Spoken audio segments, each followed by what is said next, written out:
Welcome back, ladies and gentlemen, once again to another episode of the Somewhat Sports Podcast. Just like last week, leading things off, it is myself, Jurg, leading the ship this week. Have to do so because our fearless leader Chris is unable to make it tonight. Last week Dame had to go off on a mission. He had to handle some things, and now this week Chris he's doing some reporting in the field, trying to get us as much info as possible, trying to help craft everything together. He's still going to be doing his thing, but he is not going to be on air tonight. But like I said, with me tonight, as the roles are reversed, Damian is with me. Dame, I'm excited, man. How are you doing? I'm doing fantastic today. I don't know what it is, but doesn't feel as crowded today, but I feel great. Super great. Excellent to hear. Always love the good vibes.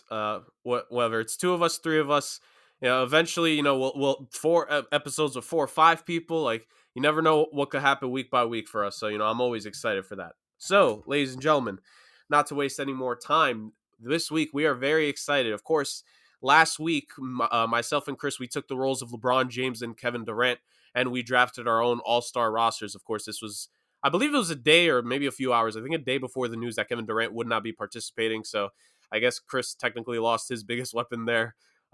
So maybe I win? No. But in all seriousness, that was last week. And with that, with All Star Weekend being this weekend, that means we have reached the halfway point of the season, ladies and gentlemen. And with the halfway point comes many things. It comes looking at teams, which we kind of did a couple weeks ago in terms of teams and players we're disappointed at. Go back, we were disappointed and surprised with. Go back and listen to that one. Some great work by all of us. And this week, we're taking it up another level. We have our NBA midseason awards for this 2021 season so far. You know, I guess technically 2020 because they started like the last week of the year, but really it's just 2021. So we are going to give you all of our award winners in our eyes so far. Obviously, since Chris is not here, he has given me his list, and I have made sure to check it twice, and we'll give you his winners as we go along. But let's not waste any more time, and we will talk a little bit about All Star Weekend. Don't worry, ladies and gentlemen. We know we got some All Star fans out there. You guys, a lot of people really loved all our All Star stuff. So going to make sure to talk about the All Star Weekend a little bit at the end. But for now, our midseason awards. So Dame, I'm going to throw it to you first. The first award we're going to talk about, Coach of the Year. This award, a lot of coaches have won this, obviously. You've had some of the all-time greats, Phil Jackson, Pat Riley, Greg Popovich have won it. And you've had some pretty good coaches win. Doc Rivers, I don't know where most people would rank him, but he's won this at least once, maybe even twice, if I'm not mistaken. Mike Budenholzer in recent years, Nick Nurse, I believe. So a lot of different guys, from various degrees of success have won this. And we've seen some very good coaching jobs so far this season. So, Dame, I'm going to throw it to you first. Like I said, who in your eyes is the coach of the year so far this season? So a lot of Nick fans on Twitter I see are kind of going for Tom Thibodeau as a dark horse for this award, but I don't think so. My coach of the year is Quinn Snyder. Reason being is because they obviously have the best record. They play hard each and every single night.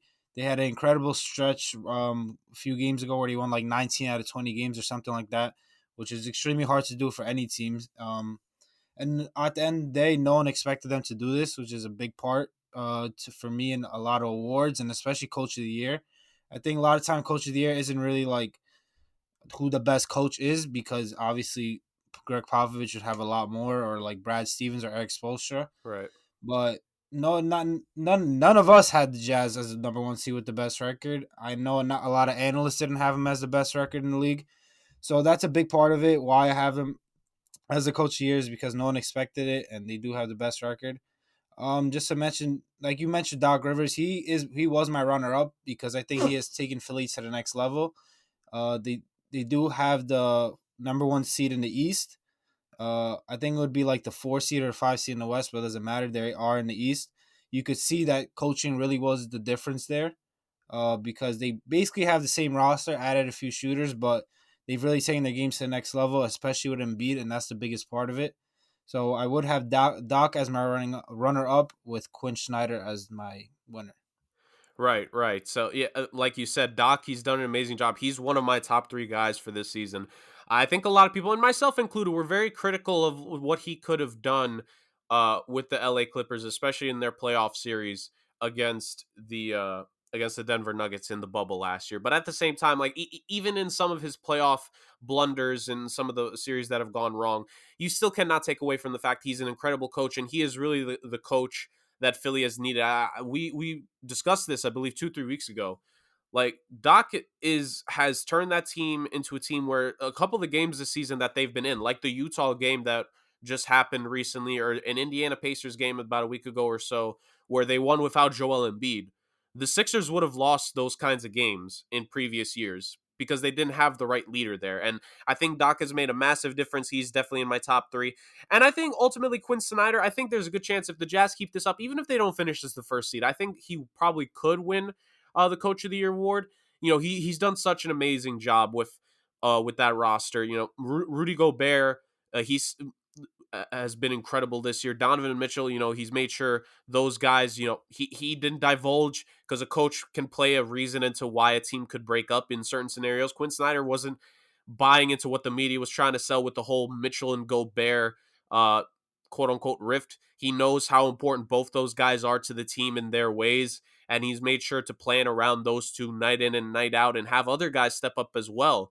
And he's done such a phenomenal job that I think he will ultimately win the Coach of the Year. Just another name that I want to mention here as honorary mention, and I think he, like I said, I had Doc in my top three. I would argue this guy deserves to be top two, top three, and I'm going to go with Monty Williams of the Phoenix Suns, just because, you know, I was very high on the Phoenix Suns going into the season. You and Chris remember this. I had them relatively higher up than most did in my preseason rankings in the conference. I had them, I think almost like I was considering them as the fourth if I didn't have them there, maybe the fifth seed, but like I had them high up through since the beginning because I believed in the effect that Chris Paul had, but I also believed in CP3's familiarity with Monty Williams, and Monty Williams has helped. His impact goes back to last season where he helped Booker, he helped Ayton. They looked a lot better. He's worked with some of these young guys now for this is his second season with them. And he's done such a good job that I think he definitely deserves a lot of credit. I would not be mad at all if either of them win. Like I think, Dame, I think you'll agree with this. Like if either of them gets the award, I think it's hard to say someone got snubbed because both guys for their specific situations have done such incredible jobs. Yeah, Monty Williams is a really good pick there. I probably would have had him right after Doc because what he's doing with the Phoenix Suns right now is absolutely incredible. The second seed, like even you, I think you had him as like the fourth seed or something, right? Yeah. So no, like not nobody, if anybody, really expected him to be a number two seed, which is absolutely incredible. Like you said, a lot of credit does go to Chris Paul, but Monty Williams sure deserves his own credit as well. Absolutely, because his familiarity, I think that was an underrated thing. His familiarity with CP3 going into the season, like when a coach and a star player like have some connection, have some chemistry, I think it makes a difference. And I think we've seen a lot of it on display this season. Really, uh, Yep. Chris's pick for Coach of the Year, he's on the same train as Dame. He picked Quinn Snyder.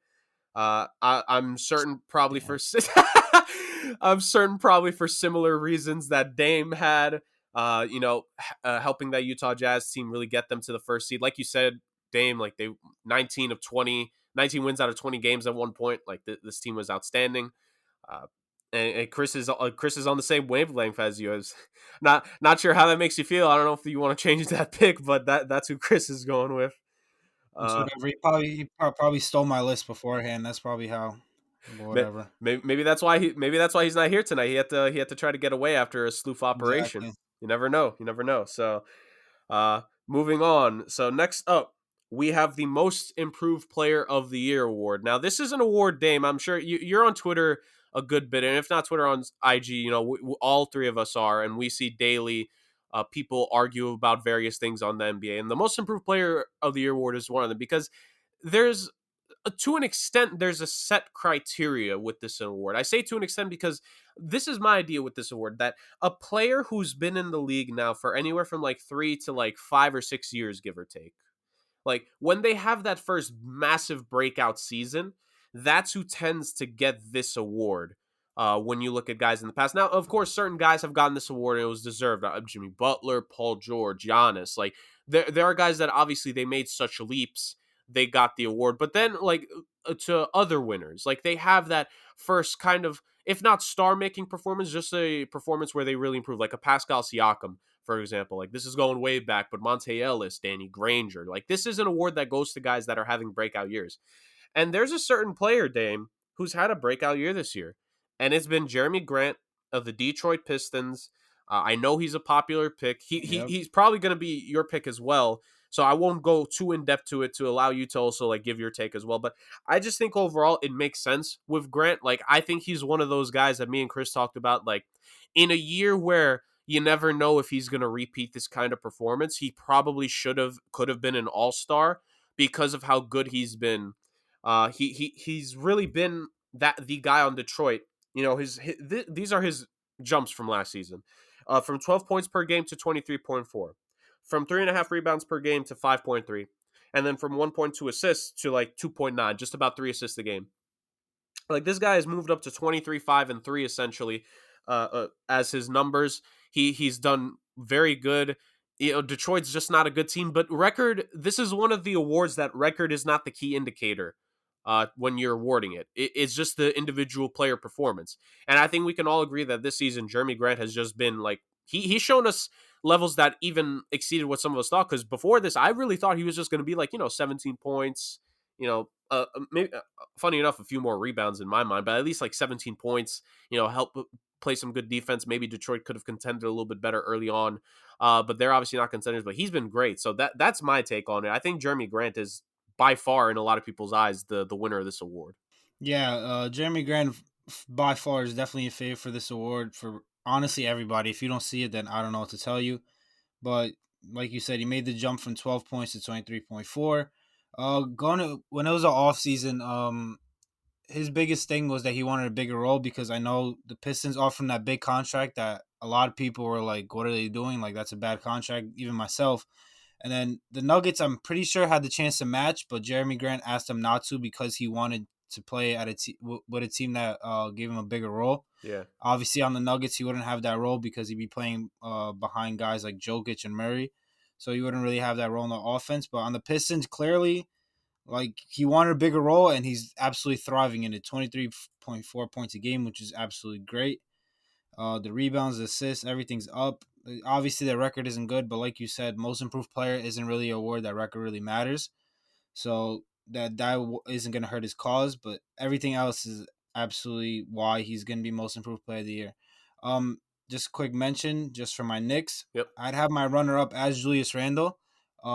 Not like you said, most of these award winners is because they have their breakout year. Yeah. That's why I have Julius Randle as my runner up because it's not really a breakout year because last year he averaged 19.5 points and he's been a pretty solid player throughout his career. Yeah. But just based off this fact, this year that he has the Knicks in the playoffs where no one expected that, he's averaging 22 and 11 with 6 assists. The 6 assists to me is really big because no Yeah.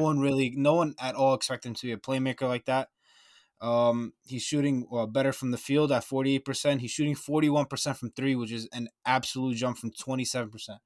So I just want to give Julius Randle's credit there. I think he's definitely in the conversation, but Jeremy Grant is just too far ahead. And it is his breakout season, which is why Jeremy Grant, I think, is the most improved player.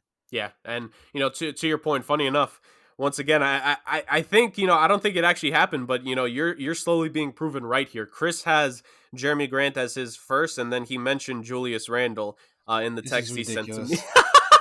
You mentioned Julius Randle in the text because I think you guys bring up a really good point. Julius Randle has had a season similar to this before, not only just last year with the points and the rebounds, but his time in New Orleans when he was there with AD, he put up a very similar stat line with the points and the rebounds. I think he had a for about the season where it was a 20 and 10 or like 9.5 stretch with New Orleans. So this part isn't new. I think what you're saying is true. I think the assist is the key point to how good Randall has become there, Uh, the playmaker he's becoming is someone that, like you guys said, like this is something you didn't expect to see out of him. So to see that, it's great, and I think he does deserve it. Like we said, at the end of the day, it should be Jeremy Grant because he wanted a bigger role, and it would be really interesting to see if Detroit was just a little bit better because they've had a few injuries here and there, and if only Blake wasn't injured, and if Killian Hayes, their rookie, if he had gotten to be healthy throughout the entire season, like some of the playmaking help he could have done with Grant, the two of them on like pick and roll or pick and pop, like it could have been interesting,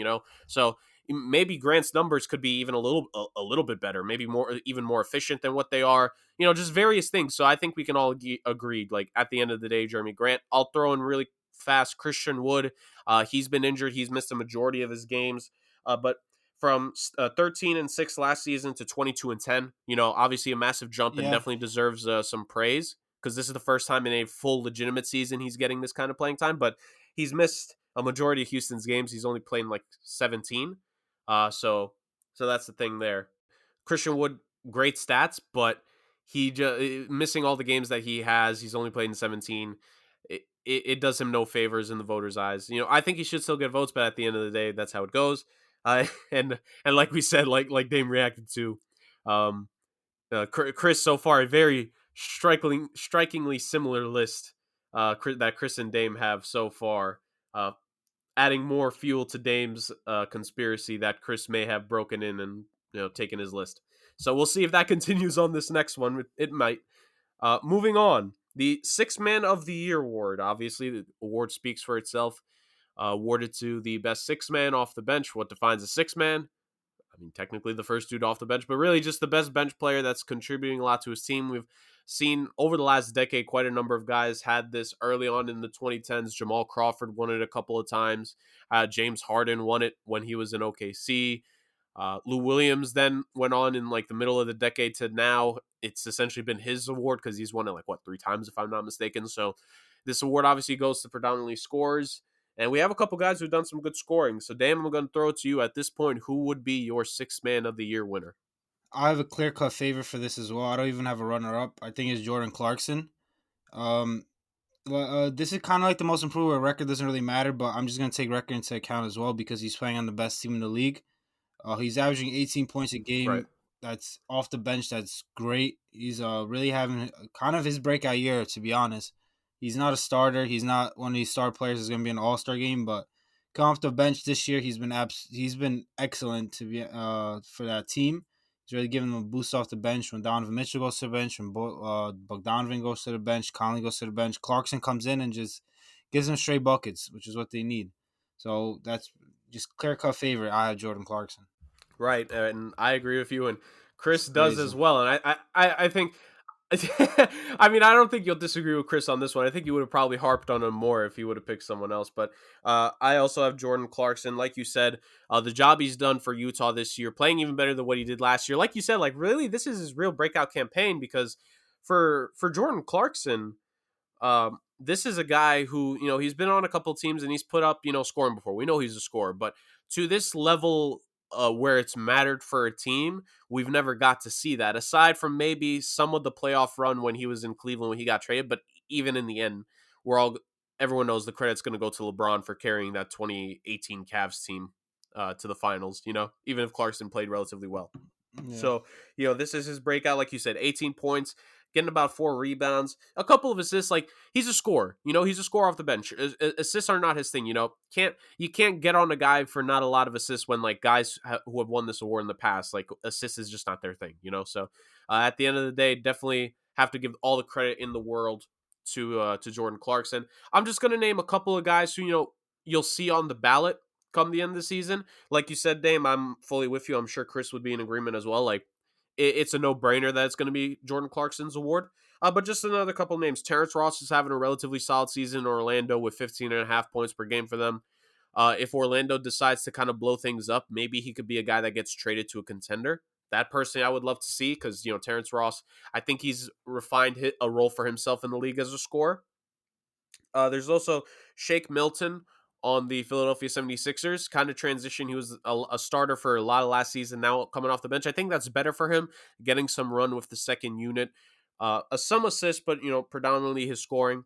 And a guy who, even though it's not as strong of a year as last year, but just because he's coming off the bench and just because, like you said, Dame, record isn't always the thing, but at least one of the top teams always gets a Sixth Man of the Year. And if Utah has one, whenever AD and Brown get back together, this guy's impact will be more seen. Montrezl Harrell, putting up decent stats. They're not great. I don't want to say they're not great. They're not the same as last year. He's had a couple 20-point games this season. I think that's kind of gone under the radar. It just hasn't felt the same, but the Lakers are kind of in coasting mode, especially with LeBron sitting out last night.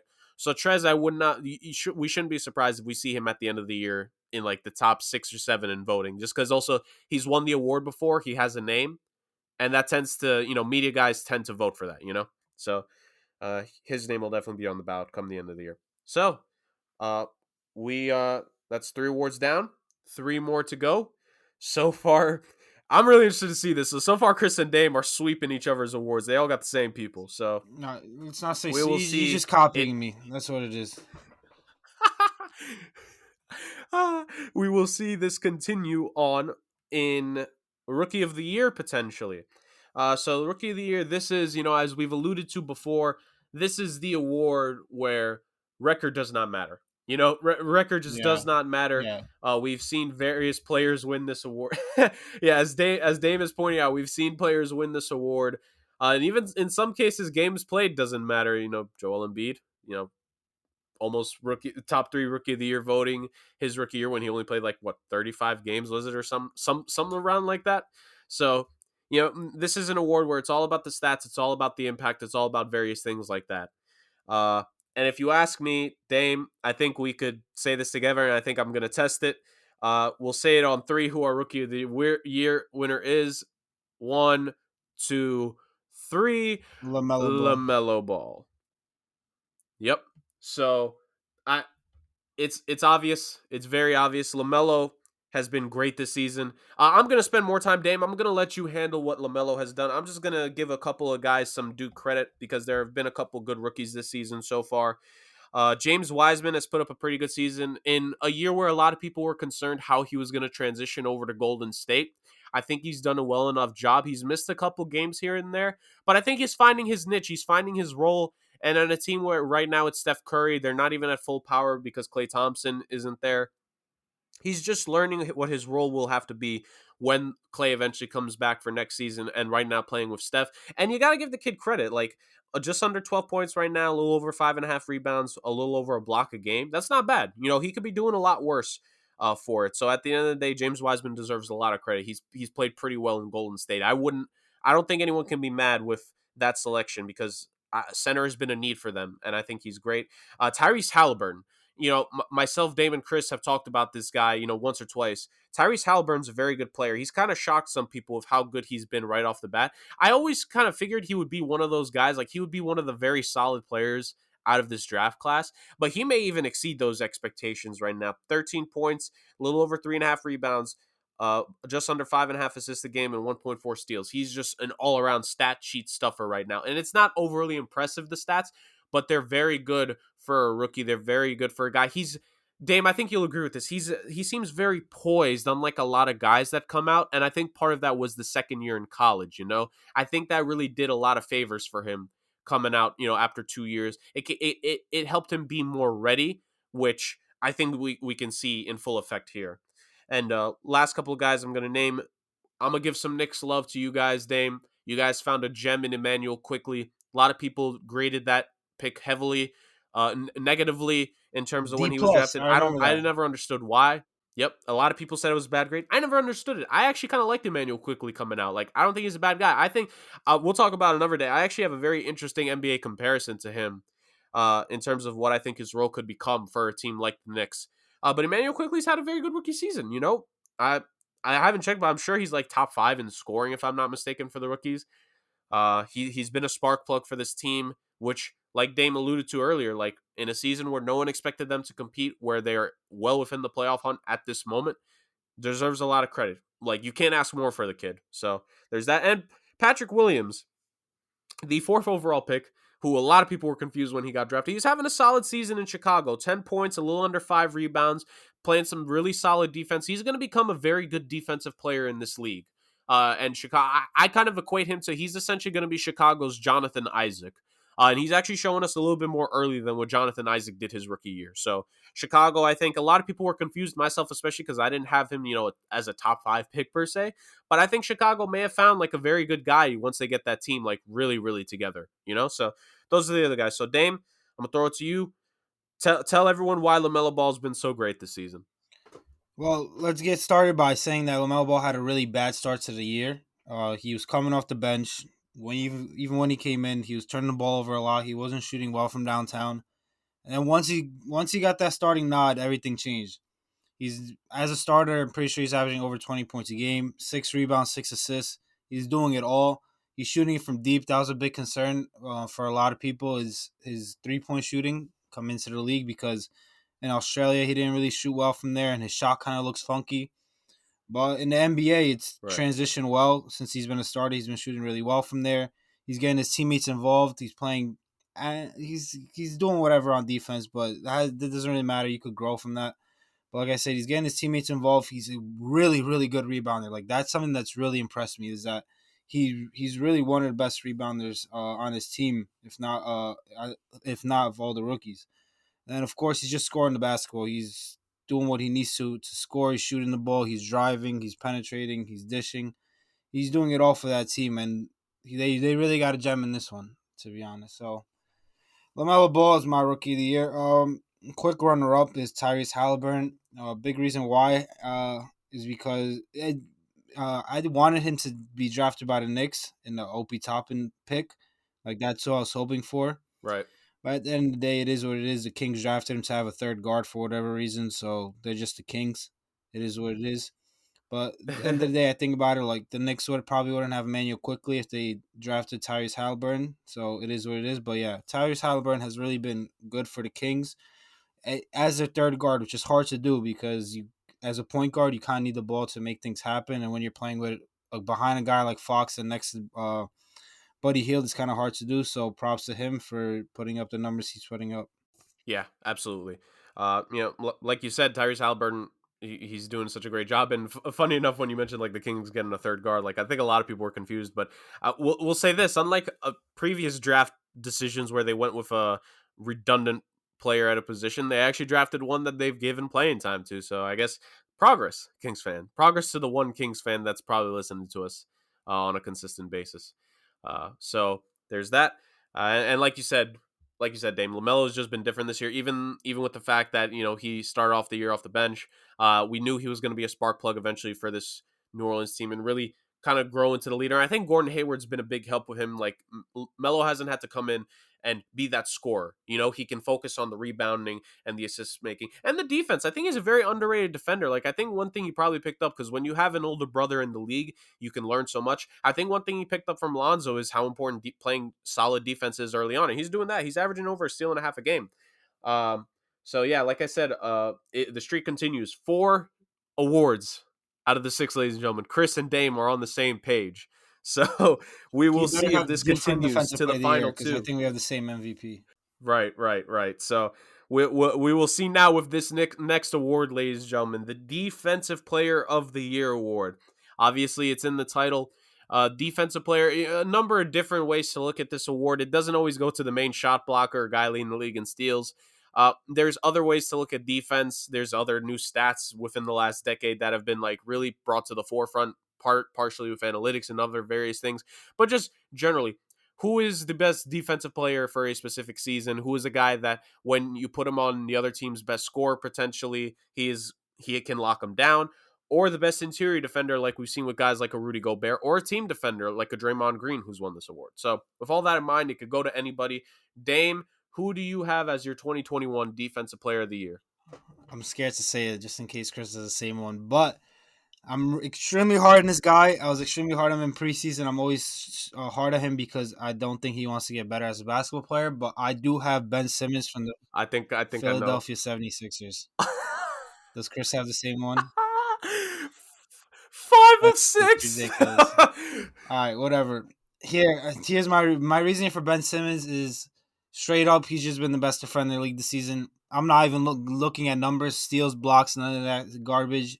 I'm just straight up looking at games played. When I watch him play, he's guarding the best player on the team, and he's time and time again shutting them down, giving them a hard time, doing what he needs to do on the defensive end to make the other team's best players' life a living hell. He's recently done it yesterday with Donovan Mitchell. Absolutely put him in Rikers Island. So Ben Simmons is my defensive player of the year because he straight up just locks up the best player on the other team night in and night out. Just a quick mention, my runner-up is very surprising. A lot of people are going to have Rudy Gobert either as a favorite or the runner-up, but my runner-up is actually LeBron James. I know this could surprise a lot of people, but he leads the league in individual defensive win shares, and he's 4th in the league in individual defensive rating, which is absolutely ridiculous because he is in his Nice. 18th year, and he should be really focusing on the offensive end and getting his teammates involved. But he's taken the challenge of really being that defensive stopper for that team while AD is out. I do think when AD comes back, he's going to kind of take a step back on defense, but I really applaud him for stepping it up on the defensive end while AD is out because this team really needs it. And the Lakers are one of the best defensive teams in the league, with or without AD, and a lot of that goes to LeBron because he's been such a great defender. End of the day, Ben Simmons, Defensive Player of the Year, because he just locks down other teams' best defender night in and night out. Outstanding take there. I did not expect LeBron. I should ask. I should text Chris to see if LeBron is his second place. That would be funny. No, but in all seriousness, LeBron as your second place. I definitely see it. I definitely, I can agree with that. I can definitely agree with that. I can get on board with that because I feel like a lot of people have not realized that LeBron has played his best defense with AD coming to LA ever since his Miami days. This is a guy that I don't think a lot of people have understood the offensive weight he has had on his shoulders for so many years now on his teams in terms of having to do the scoring and the playmaking and what he does for teams on that end. Like sometimes you have to be lazy on defense, and the overly lazy plays, I understand, like those you can kind of like get on his case for, but night in and night out, guys have to take, breaks on defense here and there. And I don't blame it. Like a lot of us would do the same if we were in that position. So I've never understood why a lot of people harp on him so much. Uh, I definitely love it. Like you said, like I remember when we were a lot younger, Dame, like probably back in like the late 2000s, early 2010s, uh, when it was said about LeBron that if he had chosen to back in the day, he could have won Defensive Player of the Year by force. And he nearly did one of his seasons when he won MVP in Miami. That's Oh yeah, how he got good at robbed by his peak Marcus he Gasol. was defensively. Yeah, like never in my life have I ever heard the phrase "if he chose to, he would win an award." That doesn't get said about just anybody. So the fact that it was said about him and that he's playing on, like you said, like I know a lot of people like well, this is kind of a meme because of how much it gets mentioned, but this is a legitimate thing. This is year 18 for this guy. His defensive numbers should probably be at its lowest right now, even compared to Cleveland. They're up. So great there, Dame. A lot of credit there, and a lot of credit also to his teammate who was in the running for Defensive Player of the Year last season and so far this season, Anthony, before he got hurt, Anthony Davis. The two of them defensively, what they do for that team is just big, and especially AD. Like we said, like AD has been a big reason as to why LeBron has stepped up his game, both in terms of when he got there, LeBron forcing it, especially we saw in the playoffs, LeBron was not scared to guard the best player come clutch time. And then this season, what he's had to do with AD out. So there's AD. And like you said, Gobert is going to be mentioned. I believe he's first in defensive rebounds, top three, if not top two in rebounds per game. Great defensive net rating. Great with in terms of like opponents are shooting very low in terms of defended field goal percentage. Where like when he's the primary defender, Gobert's doing all his things. But like you guys said, at the end of the day, like Chris said, his pick Ben Simmons again, that's amazing. I have Ben Simmons as Defensive Player of the Year. There are stats that could be brought up. He's also has a great defended field goal percentage. In terms of steals, he's top four, top five. Deflections, loose ball, stuff like that. But this is a guy you just got to look at the tape. And on the tape, Ben Simmons, night in and night out, has been the best defender in the league this season. He's always been a solid defender. Like he was, a lot of people forget, he was one of the main defenders on that Kawhi Leonard shot in that 76ers and Toronto series that there was at least one screen set up on that play to get Kawhi open to where Embiid had to be like the final line there, and Simmons stuck with him a lot of the way there. Uh Simmons is great defensively. He's going to be on the best players for the most part. I think it's very rare when they're not. Dame, I think you can attest to this uh, in games where Simmons has played. Like we just about see him on the best player for a good amount of possessions. He takes that challenge, like you said. Like offensively, we still have our questions about him. Like you said, like I've also been critical of him this season, but defensively, you cannot poke a hole in his defense because he has just been that great this season. He has helped Philly be that good. He has helped make Embiid's very good defensive player, but having Simmons next to him is so very valuable. Embiid is a guy I think could be like top 6 in the Defensive Player of the Year award voting as well because him next to Simmons, his stats are going to look great and he's pretty good. That's just the effect that Ben Simmons is having. He's making other players look great. So at the end of the day, give me Ben Simmons. And that's another thing, by the way. Like Doc Rivers' teams, Dame, I'll let you like. I think you'll agree here. Like Doc Rivers teams tend to have a very good defensive player on them. The teams that he's had some pretty good success with. He had KG in Boston. Chris Paul is a great defensive point guard. DeAndre Jordan was at the very least a shot blocker in Los Angeles. Then he had Kawhi and PG on the perimeter. And now Ben Simmons. Like Doc Rivers teams tend to have great defenders, and this is another case where Ben Simmons has just been like an all-world guy for Doc.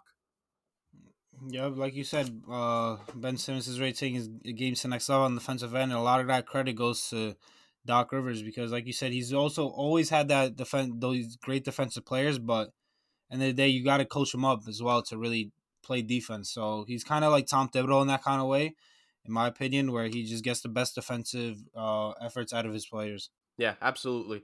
So that wraps up that award. We have one award left, ladies and gentlemen, and I have now become very excited to see who's gonna who's gonna be named on this one in terms of Dame. So Dame, I'm gonna throw it to you. Obviously, most valuable player. This award, I think Dame, you'll agree. Before you give your award, I think you'll agree with this. There's not a real definition to the most valuable Oh player of the yeah, year award. no, not at It's a all. number of different things. Yeah, it's a number of different things year in and year out of like, is it the guy who's actually the best player in the league? Well, not always. Is it the guy who led his teams to the best record? Not always. What about their season? What about this? What about that? What's the story behind? It's so many different factors, I think, that at this point we just have to like for our own eyes see who the MVP is. And at the end of the day, there are a couple very worthy candidates for this award this season. We're definitely going to mention our fair share. There's definitely I think my as of right now, like I don't know if I'd have him second or third. Very underrated for first place, this guy, but obviously I'll get to mine later. Dame, I'm gonna throw it to you first because I need this completed. I need the payoff right now. Dame, who is your 2021 regular season MVP award winner? Yeah, I just want to see if he has the same one as me before I get to my analysis. I have Joel Embiid. Yes, 6 for 6, ladies and gentlemen. I'm throwing up, ladies and gentlemen. This is obviously an audio medium. I'm throwing up the six like Michael Jordan right now. One This full is hand and crazy. the index finger on the other. 6 for 6, Chris and Dame. That is incredible. That is absolutely outstanding. Continue, Dame. This kid, he just wants to be just like me. It's all right. I understand. So Joel Embiid is my MVP. Reason being, here's the thing: I had LeBron up to just this week as my MVP, but late Right. because of LeBron losing a couple games, he sat out the Sacramento game and Embiid's game against the Jazz. That really took over the top. So Embiid is my MVP. He's averaging 30 points a game, 11.6 rebounds, 52% from the field, 40% from three. He has the Sixers as the number one seed in the East, although that probably would have been a fifth seed in the West. I really don't care. He's doing what he needs to do in his own conference. I never bugged LeBron for that when he was in the East. I'm not gonna take that away from Embiid because he's in the East. He's doing what he needs to do. What's in front of him. They're number one seed, like I said. He's really taking his games to the next level. The thing with him was always that he's taking too many jump shots. He's settling for jump shots. Like guys on TNT always bug him. Like Shaq is like, every time he takes a jump shot, that's a win for the defender, whether he makes it or not, because that's what you want him to do. You don't want him to post you up because he's just too big. He's too quick down low in the post, and no one can guard him. So the fact that he's really taken Doc Rivers again, gonna keep going back to Doc Rivers. He's really helped Embiid take his game to the next level because he's making him use his strengths instead of going out to the 3 point line, standing there and kind of spotting up. His strength is inside, banging down low, and taking care of these little boys down in the paint. And that's exactly what he's been doing. 30 points, like I said. His mid range shots has been great actually. If you go to jump shots, the problem with him was always just a three, but he's taking his mid range shots when he needs to, and then he's driving and posting up most of the time, which is what he needs to do. That's why I have him as my MVP. Runner up LeBron. Did have him as my number one pick when the Lakers were the 2 seed and they were really rolling, but they've lost a couple games. He sat out a game. I think he's been doing great since AD has been out. His team just hasn't. But again, this race is really, really close. So it could literally change the week after the All Star break. I could have him flip flopped. But these two, I think, are kind of like the tier one. And just to quickly mention, just because they deserve their credit, in my tier two, I have Nikola Jokic and Damian Lillard. Jokic has been putting up absolute monster numbers for the Nuggets as well. A big reason why I don't think he's in this tier one is because the Nuggets have been kind of underwhelming this season. The record isn't what it should be. Right. And on the other hand, Damian Lillard, in my opinion, he's the best point guard in the league. He's really taking his team to heights that people didn't think, especially with Nurkic and CJ McCollum out. He's clutch time. He's the clutchest player in the NBA by far. Like I don't think it's close. Every game that there's a clutch moment, you see Damian Lillard coming up big time and time again. So while he's really taking this Portland Trail Blazers team to this season, I think they're like the fifth seed actually. With no, especially if someone told you that CJ McCollum and Nurkic are going to miss all this time, you'd probably have the Trailblazers out of the Right. playoffs. But Damian Lillard has him as a fifth seed, which is great, and you could really see how valuable he is to that team, especially in crunch time. So I have Embiid as my MVP. Chris copied me again. LeBron's my runner-up, but like I said, this is extremely close race, and it could change by the day going forward. I think so. I'm just very happy we got the payoff 6 for 6, ladies and gentlemen. With how Dame is reacting, we may need to launch a thorough investigation on if Chris did try to get Dame's notes prior to this. We will actually. I think we will launch that investigation. I think we will do a better investigation than what the NBA has quote unquote said they would do with the whole Minnesota Timberwolves head coach hiring that happened a while back. So we'll do a better investigation. That I know. So my MVP this year, I'm kind of on your end, Dame. The award at this moment is between Embiid and LeBron. Like you said, LeBron is.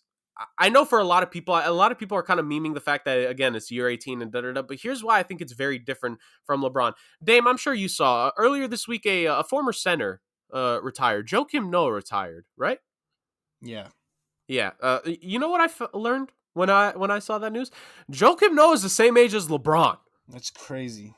Crazy, bro. All these players from his So draft class are either retired or they're just on the end of his career. And this guy's in the MVP race. Is crazy. yeah, that's the thing. Joakim Noah, same age as LeBron. Now, obviously, LeBron came out in 03. Joakim Noah went to college, so he came a few years later. But just let that sink in. They're the same age. Noah has played less seasons. He's played in less playoff games, less international games. And yet LeBron is still doing this. I don't care how much people joke. I don't care how much people meme. At the end of the day, this matters. LeBron in this season and probably next year in year 19 is going to be doing things and putting up stats like we haven't seen. Like Dame mentioned earlier, defensively, he's doing his work actually, if you actually look at the numbers. And I think even on tape to an extent. Uh, and like you said, Dame, I think after the All-Star break, if AD is able to come back, or at least LeBron has had some time to rest, because again, like he's doing this on a very shortened offseason, him and the Lakers and the Heat as well, and over in the East, like they're the two teams that have suffered the most in terms of like I think there have been times you could tell some rest could have been needed for these teams, but LeBron is just still doing his thing, and I think week by week it's going to flip between him and Embiid. Embiid 30 points, 11.6 rebounds, 3.3 assists, a PR of 31.21, field goal percentage 52%, 3-point percentage. Like you said, like a lot of people have been like upset at times with Embiid. They feel he takes too many threes. He's been very efficient this season at 41% and then 85.6% free throw percentage. Bigs don't do that unless they're a type like an Embiid, and that's what he is. My only disagreement I'm going to have with your list, and this is something not from what you said, because I think what you said is valid. I just have like my own point to it. I have Jokic as one of my like main MVP candidates this season. I have him as like in that top 3, top 4. His numbers 27.3 points, 11 rebounds per game, 8.6 assists, a PR of 32.18. So that's actually higher than Embiid's. A field goal percentage of 57, dang near the same 3-point percentage, and just barely higher free throw percentage than Joel Embiid. Like you said, you said you had Jokic in your like tier 2 MVP, so like obviously like you have him up there. I just personally have him a little bit higher up than most because I think like with and this still stings to me, and maybe I'm being maybe I shouldn't do this, but when Westbrook won the MVP years ago, when he got the 5th or the 6th seed, that kind of just said to me like, all right, at this point you just gotta like stats can get you this award if it's done the right way, and and Jokic ain't chasing rebounds, he's not chasing triple doubles, he legitimately is like putting up these stats because Denver would be way worse off without him. He's put up 31 double doubles this season and 9 triple doubles. He's been such a key cog in this team being 20 and 15, only like a 3.5 game difference between them and Philly. And like you said, in the West, it makes it even harder for them. I think eventually Denver's going to hit that stride where they get like a little winning streak going and go back up the rankings. Maybe that's when Jokic will get more of his more of the recognition he deserves. But Jokic deserves a lot more than what he's getting. Like you said, I think Denver ultimately is what's weighing him down, and I personally like kind of don't like that, especially with the whole Westbrook thing. I think only in certain cases that can be used, and I just can't see it. At least in my point of view, Jokic should have legitimate consideration for that. And last guy I'm going to mention, you had Dame in your Damian Lillard in your top 4. I'm going to have Steph Curry. Similar reasons as you. I think you miss Clay. Draymond hasn't been great this season. Wiseman's missed some games. I think Golden State, to have been as close as they've been in the rankings throughout the season consistently, I think Steph deserves a lot more credit than what he's been getting. Uh, going at this point of the season. I know a lot of people had him as preseason MVP. That's kind of here nor there because things change. I think at this point he deserves some more credit because he's dealt with a lot. Just like Dame has. So I think like you having Lillard, I'm having Steph. Like I think they're almost the same. In my point of view, like you could have either or in your top 4, top 5. I wouldn't be mad about that. So that's my take on it. But I think I'm with you right now. Like right now, I got Joel Embiid. You know. Yeah, we know Chris copied us as well, but it is what it is. Oh my goodness, that would be. This is going to be fun times behind the scenes, ladies and gentlemen. And then going into next week's show, fun times coming It ahead. makes sense why he's not So here. that This all wraps makes up. sense now. Maybe he's serving a self suspension like NCAA teams because Oklahoma State they have a self suspension this season. Maybe Chris did that to himself for tonight. You never know. Nope, Um, I'm suspending so him now. Oh man. So that does it with our midseason award winners, but we have a little bit of more to talk about to quickly wrap up the show with things. Dame, what do you want to hit first? Do you want to hit the All-Star stuff or do you want to hit, you mentioned the Kyle Lowry news that I actually just saw like while we were doing this. Do you want to hit that first? We quickly mentioned the Kyle Lowry thing.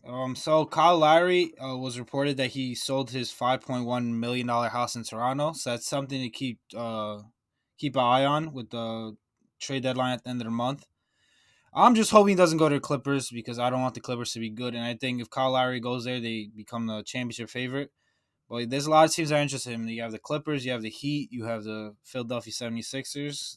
So to go keep an eye on that because a lot of times these players sell their house. It's not nothing. It's a lot of new. It's big news because it's $5.1 million house. Why else would you sell it? So let's keep an eye on that. Right.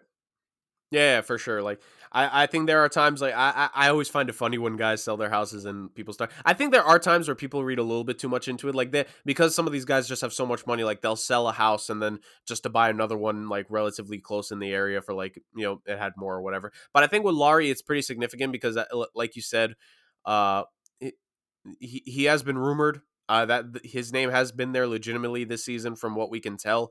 And when there's smoke, there's fire. I think, could these things coincide? We'll see. Like you said, the trade deadline later this month, even this little break that we're about to get, because tonight are the last games before the All-Star break. Could a team use this as the period of time? Could the Raptors be using this as the period of time to trade him?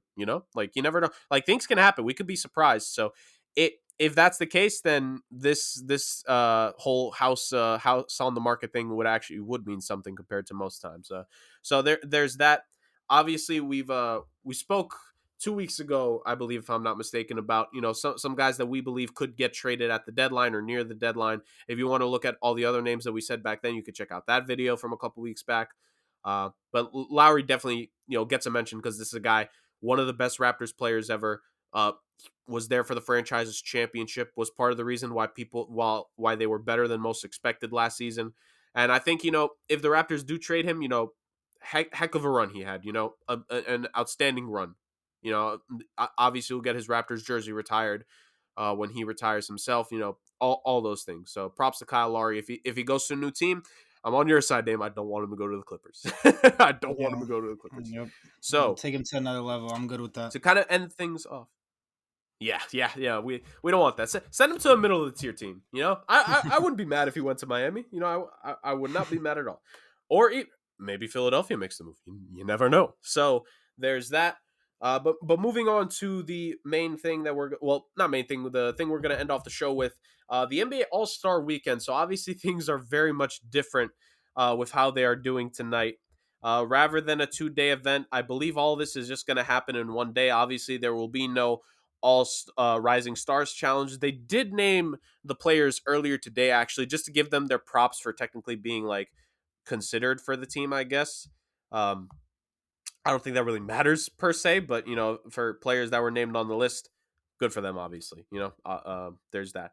But what we'll be looking at, obviously, the skills challenge and the 3-point contest will be happening before the All-Star game, and then the slam dunk contest is midway through is actually the halftime show for the All-Star game this year. So we'll get to that in a moment. So Dame with the skills challenge.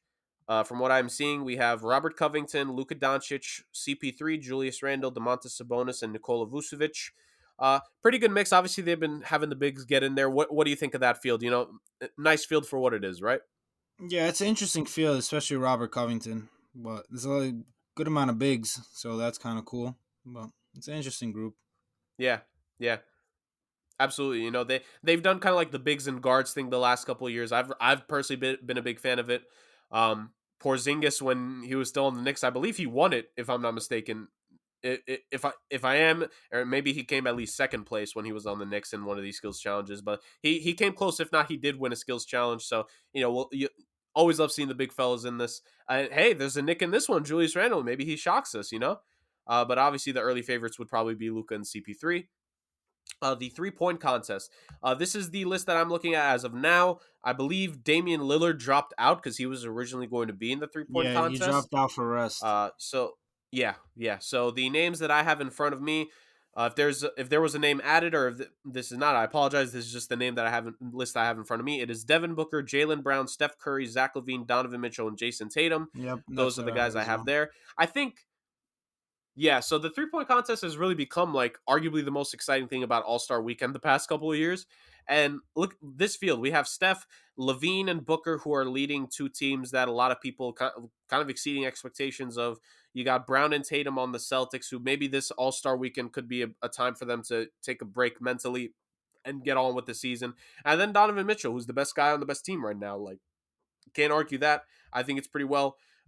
Any early favorites on that one, Dame, or you just want to see what they usually Uh, do, get in those I like just I high just hope 20s? Steph Curry doesn't win. I'm going for Devin Booker. That's who I'm rooting for. Nice, nice. And he has won the 3-point contest before, and it would be very cool to see him win it once again. Zach LaVine would definitely also be a guy I wouldn't mind seeing if he could win this. Like he's been such on fire this season. I just hope like I don't know how often we see it, but like if we get to the championship, when we get to the championship round of this, you know what I would love to see? I would love to see it tied after the championship round between two of these guys. Like I would like just keep giving us some stuff. Granted, it may ruin the runtime because the All Star game, like, but still, I'm being selfish here. I want to see it tied after. So we want to see as much entertainment as possible during all this. The slam dunk contest. So it's very interesting this season. As we've mentioned before, Dame, I never got your thoughts on this. So this is my opinion. Like with the dunk contest being the halftime show, like I understand it because of everything, but at this point, shouldn't you have just like this is just my thoughts? Shouldn't you have just made the All Star weekend thing like longer for that day? Because why have it as the halftime show? I don't know. It's kind of stupid in my opinion because some of these NBA players maybe want to watch it and they're gonna be in the locker room. Like it's kind of stupid in my opinion. But just to give my thoughts on the dunk Right. contest, I think these contestants are really weird. There's kind of no star power in this year's dunk contest. Yeah. You have Anthony Simmons from the Blazers. You have Cassius Stanley, who honestly I think low key is gonna win it because I've seen him have bounce, whether it's in the Right. NBA or in college. And you have my Nick Opie Toppin, who's been kind of disappointing for the Knicks this season, but I mean I guess whatever it is what it is. So we'll see with him. But yeah, I have Cassius Stanley. I think he's gonna win and surprise a lot of people. I think he's gonna have maybe one dunk that we're like, wow, that was a crazy dunk. But overall, I'm not really looking forward to this dunk contest. If we're being honest. Right, right. I definitely see you. Yeah, I think because it's halftime, I think a lot of the guys didn't want to bother because it's like, why would we be Yeah. halftime of the game? So, and maybe on a regular thing. I know he said he wouldn't do it before, but maybe one of these days, could Levine ever consider this again? Could Aaron Gordon? Like, I think just with COVID, this was just not the year we were gonna get like a star-studded slam dunk contest this season, and hopefully maybe it inspires some guys for next season. You would hope. You know what I mean? So let's pray for that. But yeah, Anthony Simons, Cassius Stanley, Obi Toppin. I saw betting odds for this. Actually, we're not a gambling show by any means, so don't take anything, ladies and gentlemen. But if I were to bet, Anthony Simons was at like the lowest odds at like a plus 400, I think, from what I saw, maybe a plus 450, depending on where I saw it. If I could bet, I would slap like a 10, 15, 10, $20 bet on it just to see if it hits. Like bet low, hit high. So that would just be me. But again, we're not a gambling show by any means, so do not follow that. Like, do not put money on it based off what I'm saying. I'm just saying those are the odds that I saw. If you're a gambler, in terms of who could win it. I'm kind of with you. Like Cassius Stanley was known for coming out with his athleticism. Didn't really translate a lot in Duke. College, it's a very different game compared to high school and the pros. Like those are all like just different levels. I think like Cassius Stanley kind of reminds me of like just a shorter, to an extent, Derrick Jones Jr. He's just an athlete, like it's just a pure vertical leaper, gonna wow you with a dunk or two. And like you said, I think he probably has the best chance. Like if Anthony Simons shocks us, like that would be awesome. 6'3" guard. If he could do something crazy, I would love to see it. And I hope for the Knicks' sake, Obi Toppin, maybe he has like some fun with this, has a nice showing, at least has a little fun. Maybe he could get him going for the second half of the season. So those are our hopes out of All-Star Weekend, and of course the All-Star Game itself. The picks are actually just about to happen, I think, as we're recording this, or have already gone Yeah, underway. So me and Dame are five gonna minutes. be excited for that. But it's been reported that LeBron's supposedly taking Giannis already. Shams reported it. It's kind of stupid, in my opinion, that they're giving Shams it is on away. a different level. Yeah, it's ridiculous. It's Right. literally a Shams is just fun on a draft, different but level. Yeah. So at the end of the day, those are our thoughts. Obviously, Dame, I think you're on board with this. We just want to see, a fun All Star weekend to try to get our minds off of what the season's been so far with some of the issues, and also like the players. Like a lot of guys were against this. I hope like some of these guys like they could still have some fun during all this. yeah, we'll see. Yeah, absolutely. So that will be the end of this week's episode, ladies and gentlemen. Thank you so much for those that could continually listen week in and week out, and also like our stuff on Instagram. Uh, you know, we started this just a couple months ago, and it's always crazy thinking about it. But we're somewhat far into it, but at the same time not that far into it. But we're keep on going out here. You could follow us at somewhat.sports on Instagram, and the YouTube channel in it of itself that you can find on YouTube is somewhat space and then sports. All our previous shows are on there. If you want to listen to myself, Dame, other stuff we've broken down, Chris, who's usually with us, of course, could not be here tonight. May or may not have to do with hiding from taking Dame's list. We'll see next week, ladies and gentlemen. But thank you all so much again for listening, as you always do. You heard all our award winners this week. If you want to chime in on Instagram or in the YouTube comment section, definitely do so. We'd love to see your take on our stuff and also what your takes are. But at the end of the day, thank you all so much. Have a nice day, and we will see you all next week after All-Star Weekend has taken place. Peace.